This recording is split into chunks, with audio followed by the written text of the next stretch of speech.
नमस्कार. महाराष्ट्रातील अहिल्यानगर जिल्हा आणि अहिल्यानगरमधील अकोले तालुका निसर्गाने नटलेला, सह्याद्रीची उंच उंच डोंगर पर्वतरांग, हरिश्चंद्रगडचा विहंग असा कोकणकडा, इथं असलेलं एकाच खांबावरती उभं असलेलं केदारेश्वराचं मंदिर,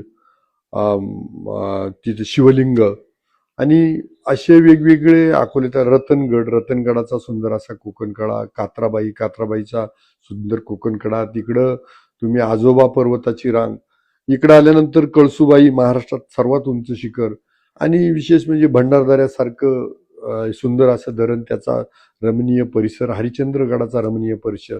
इकडे गेलं तर तुम्ही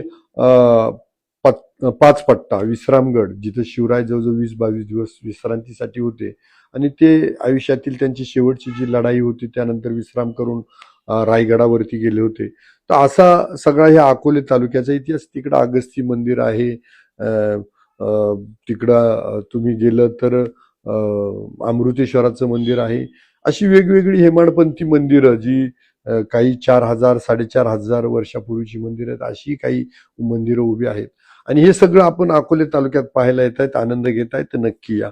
ज्या काही बातम्या केल्या जात आहेत त्या बातम्यांकडे असं काही विशेष लक्ष देऊ नका, कारण ज्यांना कुणाला या आदिवासींचा रोजगार मिळतोय तो थांबवायचा आहे, तर त्या दृष्टीनं ही लोक तसा प्रयत्न करताय. परंतु काजवा महोत्सवामध्ये आमचं फॉरेस्ट डिपार्टमेंट जेवढं काही लक्ष घालता येईल तिथं वाहतुकीचा सुरळीतपणा, ज्या काही लाईट्स आहेत त्या फोकस पडू नये तिथं काजवे पाहताना, किंवा निसर्गालाही कुठं बाधा पोचू नये, हा सगळा प्रयत्न फॉरेस्ट डिपार्टमेंटचा आणि तिथल्या स्थानिक गावकऱ्यांचा, तिथल्या स्थानिक तरुणांचा, तिथलं जे हॉटेल व्यावसायिक आहेत, छोटे छोटे व्यवसाय करतात, त्यांचा सगळ्यांचा आहे.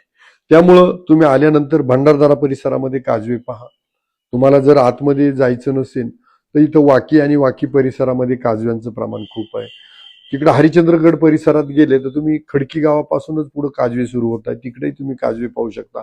तिकडे कोथळ्याच्या जंगलामध्ये जाऊ शकता, तिकडे पाचनाईकडे जाऊ शकता, पाचनाईच्या हापाट्याच्या कड्यापर्यंत तुम्ही जाऊ शकता. फक्त एवढंच आहे की हॉर्न वाजवायची नाही आहे. काजव्याच्या ठिकाणी तिथं जाल तिथं लाईट, प्रखर लाईट त्यांच्यावरती टाकायची नाही आहे आणि काजव्याचा सगळा आनंद घ्यायचा आहे. तर मला वाटतं हा पहिला काजव्याचा सीझन आहे, तो कुठंतरी संपतोय. तर जून महिन्यामध्ये मान्सून सुरू होणार आहे आणि मान्सूनचा सीझन पण मस्त, धबधबे असतात, त्या धबधब्यांचा पण तुम्ही आनंद घ्या. त्याच्यानंतर कुठं जुलै ऑगस्ट निघतोय तर ऑगस्टच्या दरम्यान काही सोनकीची फुलं, बाकीची फुलं यायला लागतात. ऑगस्ट सप्टेंबर ऑक्टोबर फुलांचा सीझन सुरू होतो. असा सप्टेंबर ऑक्टोबर नोव्हेंबर उजाडतो आणि डिसेंबरला नवीन वर्ष सुरू जानेवारीत होतंय. त्याच्या आधी नाताळ आणि नाताळच्या दरम्यानचा सीझन असतो. जानेवारी फेब्रुवारीमध्ये हा पर्यटनाचा सीझन चालतो. मार्च एप्रिल 2-2.5 महिने इथं स्लॅक असतो. आणि खरं तर आदिवासी तरुण जे काही या व्यवसायामध्ये आहेत, मग हरिश्चंद्रगड परिसर असेल, तिकडे फोपसंडीचा परिसर असेल, त्याही परिसरात धबधबे पाहायला जा, किंवा इकडे कळसुबाईचा परिसर असेल, तुम्ही इकडं रतनगड परिसर असेल किंवा भंडारदऱ्याचा सगळा परिसर असेल, तर इथं जे व्यवसाय करणारे हे छोटे छोटे व्यावसायिक आहेत, तरुण आहेत. आणि कोणी टेंटवरती आपलं व्यवसाय करतो, कुणाचं छोटंसं हॉटेल असतं आणि तिथं जाऊन तुम्हाला राहण्याची व्यवस्था करताय. आणि तुम्ही खरं तर तिथंच गेलं पाहिजे, त्या निसर्गाच्या सानिध्यातच गेलं पाहिजे, तिथं राहिलं पाहिजे. त्यांचं जे काही त्यांचं साधेपणाचं जेवण असतं किंवा आदिवासी पद्धतीचं जेवण आहे ते जेवण अनुभवलं पाहिजे. आणि तुम्ही आग्रही राहा की तुमच्याकडचं जे जेवण आहे, मग नागलीची भाकरी, लसणाची चटणी, हुळग्याचं पिठलं किंवा या हुळग्यापासून बनवलेले जे काही शेंगुळे किंवा हे असलं काही जे हे आहे, तर ह्या अशा आदिवासी जेवणाचाच तुम्ही त्यांच्याकडे आग्रह धरा. माझी विनंती राहील की तुम्ही ज्या काही बातम्या पसरवल्या जात आहेत तर त्यांच्यावरती बिलकुल विश्वास ठेवू नका. इथं चोख व्यवस्था आहे, तुम्हाला आल्यानंतर कुठलाही त्रास होणार नाही. आता गर्दी ही राहणारच, कारण महाराष्ट्रामध्ये काजवे पाहण्यासाठी सगळ्यात प्रसिद्ध ठिकाण असेल तर ते अकोले तालुक्यातील भंडारदरा परिसर आणि हरिश्चंद्रगड परिसर. त्यामुळे महाराष्ट्रातून लोक येतात, त्यामुळे थोडी गर्दी असेल तर त्याला पर्याय म्हणून तुम्ही शनिवार रविवार सोडून या, बाकीच्या दिवशी या.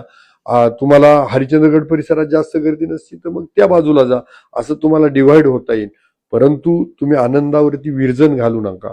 आणि आतापर्यंतचा माझा अनुभव सांगतो, आमच्या सगळ्या आदिवासींचा अनुभव सांगतो की काजवे कमी झालेले नाही, त्यांची संख्या उलट वाढत चालली दिवसांदिवस. कुणी जर सांगत असेल का काजव्यांवरती परिणाम होतोय आणि ते कमी होत आहेत, तर तुमच्या ह्या येण्या जाण्याचा, वर्दळीचा त्यांच्यावर काहीच परिणाम होत नाही. तुम्ही जे लाईट टाकता त्याच्यामुळे काजवे डिस्टर्ब नाही होत, त्याच्यामुळे तुम्हाला काजवे दिसत नाही. काजवे दिसावं म्हणून तसं करू नका, नाहीतर काजव्यांचं प्रमाण प्रचंड वाढत चाललंय. पहिल्यापेक्षाही खूप काजवे आहेत आणि लोक पण मस्त आनंद घेतात. तुम्ही पण आनंद घ्या.